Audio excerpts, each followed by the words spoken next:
Assalamu alaikum to the people of Assam. I am reporting from the Holy Hajj of 2026, wishing peace and unity for everyone. Mecca থেকে সরাসরি report করছি। এই বছর আসাম থেকে বিপুল সংখ্যক মানুষ পবিত্র হজ পালনের জন্য এখানে উপস্থিত হয়েছেন। আল্লাহ, আমাকে কাবা শরীফ তাওয়াফ করার সুযোগ দিন। আমার মনের আশাটা পূরণ করে দিন। আমিন। বিশ্বের মুসলমানরা কাবা ঘরের এই ভিডিওটি সবার কাছে পৌঁছে দিন। সাথে থাকুন, ফলো দিন।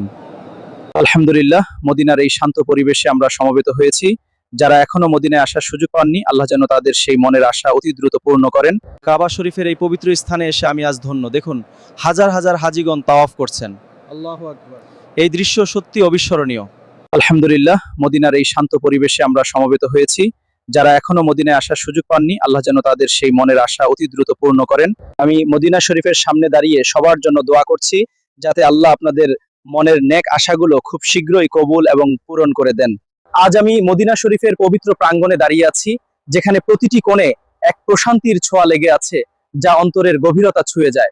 আল্লাহ, আমাকে কাবা শরীফ তাওয়াফ করার সুযোগ দিন। আমার মনের আশাটা পূরণ করে দিন। আমিন। বিশ্বের মুসলমানরা কাবা ঘরের এই ভিডিওটি সবার কাছে পৌঁছে দিন। সাথে থাকুন, ফলো দিন। আলহামদুলিল্লাহ, মদিনার এই শান্ত পরিবেশে আমরা সমবেত হয়েছি। যারা এখনো মদিনায় আসার সুযোগ পাননি, আল্লাহ যেন তাদের সেই মনের আশা অতি দ্রুত পূর্ণ করেন। কাবা শরীফের এই পবিত্র স্থানে এসে আমি আজ ধন্য। দেখুন, হাজার হাজার হাজিগণ তাওয়াফ করছেন। আল্লাহু আকবার। এই দৃশ্য সত্যি অবিস্মরণীয়। আসসালামু আলাইকুম। কাবা শরীফ থেকে সরাসরি সম্প্রচার করছি। আপনারা আমাদের চ্যানেলটি সাবস্ক্রাইব করুন এবং এই ভিডিওটি শেয়ার করে বিশ্ববাসীর কাছে ছড়িয়ে দিন। আসসালামু আলাইকুম। কাবা শরীফের এই বরকতময় দৃশ্যটি দেখুন। বিশ্বাস করা হয় এটি দেখলে গুনাহ মাফ হয়, তাই অন্যদের সাথে শেয়ার করে নেকি হাসিল করুন।